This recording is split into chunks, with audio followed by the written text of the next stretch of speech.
Now, welcome to another edition of News from Naboo with Forza Lightning Takes, and let's get right to the news. Okay, this one will contain some Andor spoilers from the latest 3 episodes, particularly the middle of the three, episode 8. All right, so I found a pair of articles that I'm kind of gonna break down at the same time together with good quotes from Variety and IGN, going into Kyle Solar, who plays Syril Karn, his My hero, yeah. big moment during the Gorman That, massacre. is that what we call it? A big Yes, moment. we know he got a little bit more physical this week. First with his girlfriend, Yeah, and then with Cassian. And I mean, honestly, it was a bit surprising because he doesn't look like a strong guy. He looks very weak, yeah, I mean, doesn't. timid, mild mannered. He's not a guy who you think is capable of those physical acts. But Kyle always suspected he might be. So Kyle said, I'd always seen Cyril as someone with hidden depths and thought he was secretly incredibly angry. It's very clear he grew up in a controlling environment under constant surveillance, so it wasn't surprising that he had this untapped anger within him. We thought it'd be interesting to look at places where that could come out with Rylance, the older resistance, resistance yeah. member from Gorman, Which confronting chucks him him. down into the street, yeah. The betrayal with Dedra, and then ultimately with Cassian. But he got to Cyril, show off yeah. his mighty power this week, didn't he? He In that did. episode. He showed us a strength of not only physicality, but a strength of conviction within him that he Yeah, stood up for himself he very did, strongly. yeah. I think he's been wanting to do that his whole life, ever since his mom started Mhm. belittling him constantly. Yeah. He goes on to say, Cyril has expanded himself in Gorman. He's starting to let loose, getting more power, and connecting to his essence. Underneath all that, he knows that he's being manipulated by Dedra, but he doesn't want to admit it. There's this brewing anger going on. Ultimately, that's someone who's been lied to their entire life, who drank the Kool-Aid since they were a kid. He opened himself up to a new way of thinking with Rylance, and ultimately with Dedra. He has that betrayed. And then to see this person, this totem that represents everything he has not been able to achieve on that path in Cassian, and then tack on the riot and massacre, he has a very personal explosion and an exorcism of all the bad things the Empire has done to him. I saw those intense moments as weirdly cathartic for him because he's finally having this release, and ultimately, really tragic, he's only released the pain that was inflicted upon him. Yeah, I felt like that attack on Cassian was just rage, pure rage from a lot of different sources. It's just the pent up Mm-hmm. frustration with his girlfriend, the years he has spent trying to find Cassian, that he has been used and manipulated by the Empire on the Mm-hmm. whole. It's just everything coming together, and he's like, "Yeah, I'm gonna go." It was a powder keg. Yeah, exactly. The Not whole thing just was, for, yeah, more than just for the Gormans. It was a yeah. powder keg for Cyril as well. Variety asked him when he knew his character was going to die. Kyle said, Tony Gilroy approached the entire project with such a forensic intensity. He was mapping 5 years from the very beginning and knew the scope and the scale of every character. He didn't tell me until between seasons 1 and 2. I thought it was a perfect ending for him. It felt like just before something else could happen to Cyril, it was taken away. So much had been taken away from him within the last 10 minutes of his life. All these revelations and betrayals coming to light, the veil being lifted from all the truths he held to be right about the Empire, and the choices of his life completely crumbling. Instead of having a redemption story, I think it was very much stronger and much more real to life. For all of Cyril's vanity, romanticism, and delusions of grandeur about himself, he's just another cog in the wheel. He's just another casualty of war. Yeah, I think the way he dies was oddly fitting. That it was just Mm-hmm. like random. Well, not random. It wasn't random actually. I mean, he was targeted by Rylands and all that. But I mean, just like out of nowhere, and you're seeing this change in him throughout the episode and throughout the kind of the arc where he's realizing all of this, and you're kind of rooting for him. At least I am. I Mm-hmm. think a lot of people are. You're like, come on, Cyril, see it, see all the pieces, You put it got it. together, go join the rebellion, be a hero. That's what we all want for you. No, there was no redemption for him. No, I He think. did bad things, and then he died. I mean, He that's kind his of woke story, up, casualty. but Yeah, yeah. he realized it in the end, but there was nothing he could do. It was too late. Too late.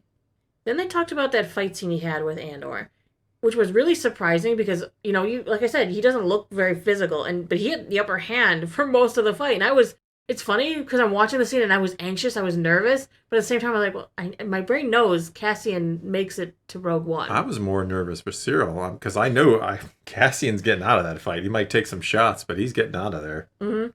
So he talks about rehearsing that fight and everything. He says, we were rehearsing for quite a bit. It was a longer fight scene they cut down. We filmed it in 3 days, which for a fight scene that intense and ambitious at the tail end of a 2-week period of doing the whole Gorman massacre, everybody was absolutely effed. But it was kind of perfect because they needed to be at their end. Makes sense? They needed Yeah, the I think you're. exhaustion. Yeah, I think Mhm. that comes through that they're just done.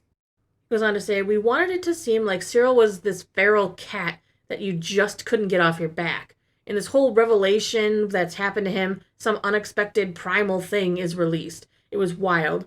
We were also filming it in the end of January, so it was really cold and intense. But we were lit up. It's kind of a blur, but I remember being in a lot of pain, but also really happy. Well, you're filming your death and your Mm-hmm. final fight, and you actually get to show you are kind of capable as a fighter Yeah. against this guy who's got all But the it really experience in the world. was a feral cat type That's fight. exactly where what I thought it In the was. spur of the moment, it's just a burst of violence from people who, like, Cyril doesn't have any, like, official fighting training. He I might mean, have yes, a he was a little bit, corpo yeah. security officer, Yeah. but I think he trained more with a blaster than he probably did. Yeah, you And- could tell if you go back to that first arc where he's going into battle for the first time. He's nervous. He doesn't really know what the hell he's doing in that department. Next, they asked him about, who are you? The question from Cassian. It wasn't even the only line they filmed for Oh. that moment. Yeah, Kyle Solar kind of goes on to say that they were kind of a couple different ones, that there were 3 or 4 different things Cassian was going to say, and they ended up with, who are you? Because it was perfect, Yeah, I because think it that breaks works, Cyril yeah. in that moment. That, oh my god, my obsession, how does he not know who I am? That's so gutting. But on the short list of things that were said was, you, and it's you, and who are you? So, if Cassian would have said, it's you, would Cyril have had more resolve? Would he have lowered, would he have still lowered his gun? I don't know. But in terms of Cyril's arc, it just perfectly completes the journey, being used by the powers that are bigger than you in this huge machine of mayhem. Yeah, I think it's better that he doesn't have any clue. I like that when Cassian is kind of leaving the scene, he looks back at him and he's like, he's got that look like, who was this guy? He's only never going to know. Yeah, he only came across him once. Yeah, that was way back in season 1, and he didn't really. I don't know if he saw his face or not because he's kind of pointing a blaster at him from the back of his head, and Luthen's like, "Kill him," and maybe he should have, but here we are. Yeah, it's brutal. Cyril confronted with this anonymity. Variety asked Kyle Solar a kind of interesting hypothetical that if the roles had been reversed, would Cyril have told Dedra about the massacre plans? Like if he was the one who had the plans and I Dedra say didn't. yes. He said, I wonder if he would have cracked because ultimately it feels like though they're cut from similar cloths and have similar upbringings, Dedra is a true hardcore believer. Cyril's one of those banality of evil, a man who got caught up in the propaganda and drinking the Kool-Aid. So yeah, he thinks that he would have I agree. cracked and opened up and said it. Yeah, I mean, I know I'd tell you if I were setting up a genocide. I'd let you know. And I'd like to think you would too. Lastly, they kind of asked him how it felt, watching the Gorman massacre, filming that, and it's heavy. That's what he said exactly. He said it's heavy. It made me realize that really great writing is timeless, referring to the fact that this could have been taken out of multiple events throughout history. Really great writers would be looking at the past to explain the present, which ultimately predicts the future. That's what George Lucas was doing at the very beginning, and it's all Tony was doing with this, looking at the run-up to World War II. In a way, there's nothing new under the sun you could show. Andor. You could show Andor 50 years ago or 50 years from now, and I bet, unfortunately, there'd be a section of Earth where people would find it extremely relevant because we're still cycling through the same crud that we've been cycling through. No one could have predicted that it would feel extremely present, but that's a testament to really true writing, that it's excavating our human desires, faults, and emotions and questioning how we are with each other on this planet. Well said. Yeah, it's very well put. I like Kyle Solar. I like when he talks about his character and stuff. He's always got a lot to say and good insight. Yeah, I agree. I think all the interviews I've seen with him are pretty solid. He seems a pretty cool dude. Yeah. Not like his character at all. I do feel like he's got a true understanding of his character, which I like. Oh, yeah. All of these characters were written to be so human and connectable and relatable. that it's great because I think it makes it a lot easier for the actors to go, oh, I'm playing someone who's a human Well, yeah, who has faults and desires and a past, a future, goals. that It's is great. 100% why the show works, because it shows you all these different sides, and you know the Empire is bad, you know the Rebellion is good, but there are shades of gray in there. The Rebellion does do sketchy things, and there are those on the Empire you kind of want to root for, or wish they weren't on the side of the Empire because you kind of like them.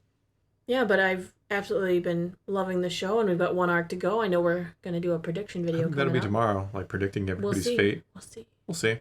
But for now, that's all we got for you this time. So it is your turn. Take to the comments below. Tell us what you think about what Kyle Solar had to say here. Tell us what you think about Syril Karn. Whatever the case may be, leave those comments below. Let's talk some Star Wars. And until next time, thanks for watching. Andor is built on hope.